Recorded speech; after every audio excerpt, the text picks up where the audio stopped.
Question un petit peu plus intime, peut-être, on dira. La masturbation, comment gérer ses pulsions de Gone Babylon. Et il y avait une autre question qui revient un petit peu au même, donc je vais la mentionner. C'est qu'est-ce qu'on pense du nofap? Alors moi, j'ai pas une connaissance ultra approfondie de la théorie du nofap ou je ne sais quoi. D'après ce que j'ai cru comprendre, le nofap, c'est en gros cette abstinence de se masturber chez les hommes, souvent, hein, beaucoup, plus c'est popularisé, dans l'esprit, dans l'idée de conserver cette énergie masculine, cette capacité à vaincre ses pulsions et à vaincre la gratification instantanée et à utiliser cette énergie vitale dans d'autres choses, je crois.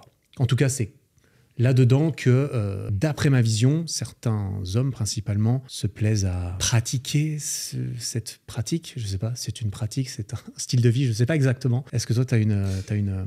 Alors, jusqu'à maintenant, j'avais pas grand-chose à dire dessus, mais t'as dit un mot en fait qui m'a fait un déclic en fait. Genre quand t'as parlé d'énergie.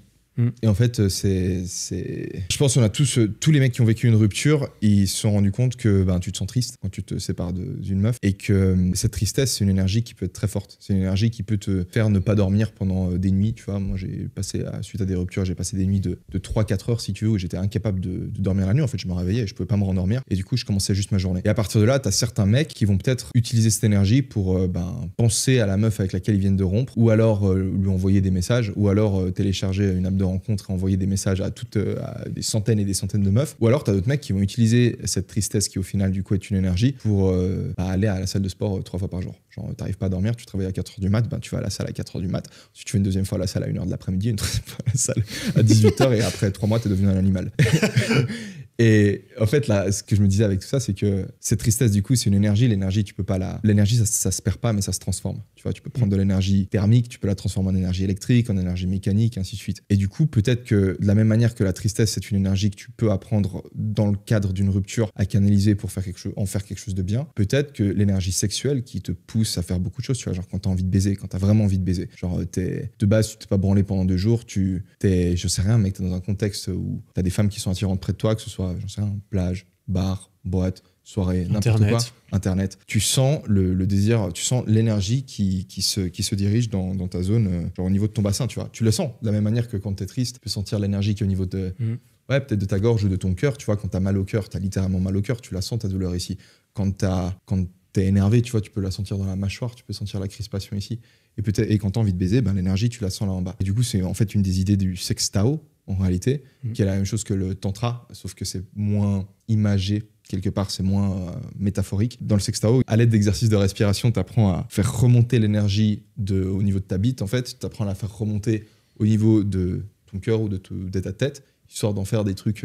je connais pas exactement, je sais pas exactement le but, où est-ce que tu la fais remonter, mais je sais que via la respiration, tu apprends à déplacer l'énergie. Et donc peut-être que l'idée du nofap, le nofap peut-être un peu poussé, moi j'ai jamais testé. Ouais, genre jamais testé. Moi non plus. Je pense que mon record de ne pas me branler, ça doit être genre 1 semaine.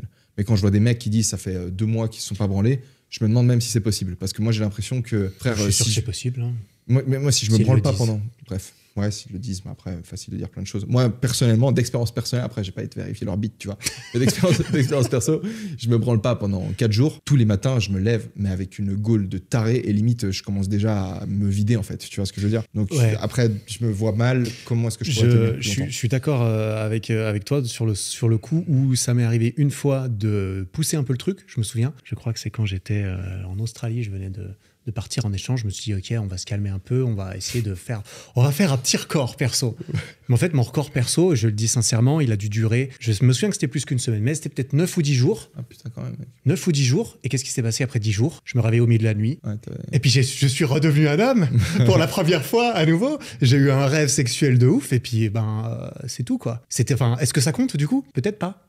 Peut-être qu'en fait, dans le coup du nofap, parce que moi, les rêves sexuels comme ça, je sais que si j'évacue pas d'une façon ou d'une autre, que ce soit avec une partenaire ou tout seul, je sais que j'ai tendance à faire de plus en plus de rêves comme ça, et au bout d'un moment, ça sort tout seul, j'ai envie de dire. Ouais. Mais peut-être que ça, du coup, ça c'est pas problématique parce qu'il n'y a pas cet acte de, justement, je l'ai fait volontairement, je me suis senti mal après coup, j'ai l'impression d'être une merde quand j'ai terminé. Je pense que c'est ça, les remords dans le fait de, bien sûr, pour certains mecs, de se branler 2-3 fois par jour. Et c'est l'idée d'être un mec qui cède à la gratification immédiate. Tu vois, c'est de la dopamine cheap. Entre guillemets. C'est comme bouffer des chips, c'est comme exactement ça. C'est comme fumer un truc, c'est comme boire de l'alcool. C'est le fast-food sexuel, quoi. Ouais, tu peux vraiment avoir ta dopamine maintenant. Et de façon générale, la dopamine cheap, la dopamine que tu peux te choper. Donc la dopamine, c'est l'hormone qui te récompense quand tu atteins un objectif.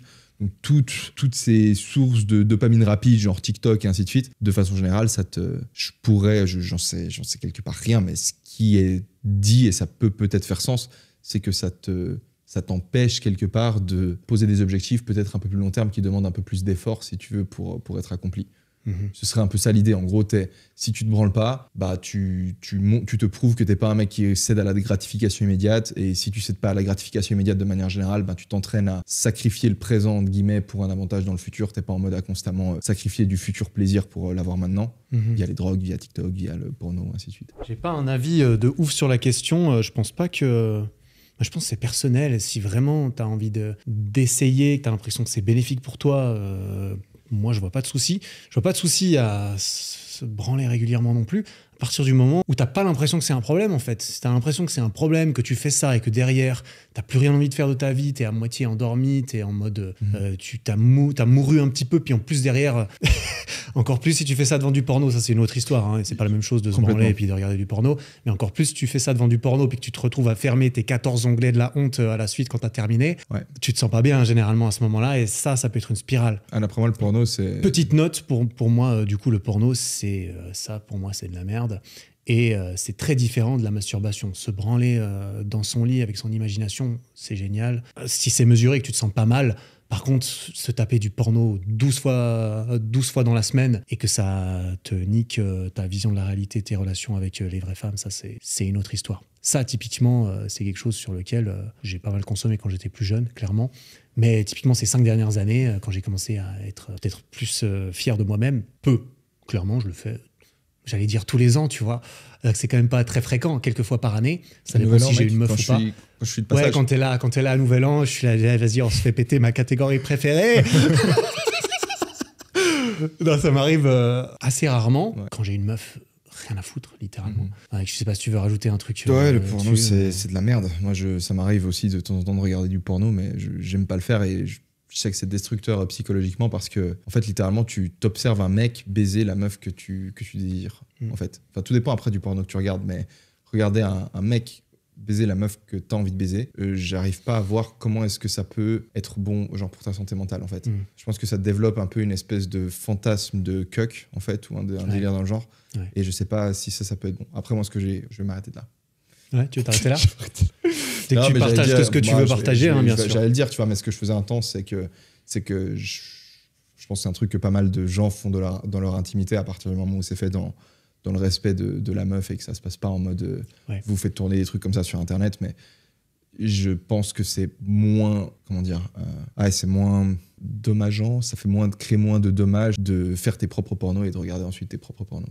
Oui, c'est ça que t'avais pensé. Ouais, j'avais vraiment ça. Mais après, tu vois, genre, c'est tout ce que t'appelles un porno. Voilà, c'est pas une grosse équipe de production, tu vois, mais c'est de la même manière que des fois, avec ta copine, vous envoyez des nudes, ce qui est un peu con, tu vois, mais si vous avez une relation un peu solide et si vous savez avec la meuf que... Après, moi, j'étais en relation avec des meufs qui étaient très à l'aise avec ça, qui créaient elles-mêmes du contenu sur OnlyFans ou des trucs comme ça. Donc, j'étais pas en relation de couple avec elles, mais c'est des meufs que je connaissais et que je voyais de temps en temps. Bref. Ouais, et ce que je trouve justement qui est intéressant là-dedans et qui est dommageable justement, c'est ces dissociations que moi j'ai remarquées vis-à-vis de moi-même, sur lesquelles j'ai pas mal travaillé aussi ces derniers temps, de dissociation de « ok, ça, je peux le faire avec ma meuf ». Ça, je pourrais le faire qu'avec une meuf de film ou une meuf que je paye, entre guillemets. Ça, je peux pas le faire avec ma meuf parce que tabou, parce que quoi. Si ça se trouve, la meuf totalement ouverte à en parler. Si ça se trouve, parler à ce propos pour réconcilier les deux. Pour moi, l'amour et le sexe, c'est censé aller ensemble. C'est pour ça aussi que tu te retrouves dans des situations où tu as un mec, il a sa femme depuis longtemps qu'il l'aime, mais qu'il a sa maîtresse avec laquelle il va faire tout ce qu'il ne peut pas faire avec sa femme, tout ce qu'il pense ne pas pouvoir faire avec sa femme. Du coup, tu dis ça va ensemble ou ça va pas nécessairement? Non, ça va ensemble. Alors pourquoi? Ok, alors ça va ensemble, mais ensuite, il peut y avoir le problème de... J'ai l'impression que je dois dissocier certaines envies sexuelles que j'ai de certaines envies amoureuses que j'ai. Et que donc, je regarde des trucs de fantasmes sur Internet où je l'ai fait avec ma maîtresse parce que, en fait, je me vois pas faire ça avec ma copine. Je me vois pas lui faire ça, entre guillemets, typiquement. Ouais. Et ça, je pense que c'est une histoire d'accepter toi-même ce que tu veux faire et d'en parler avec ta partenaire sans lui...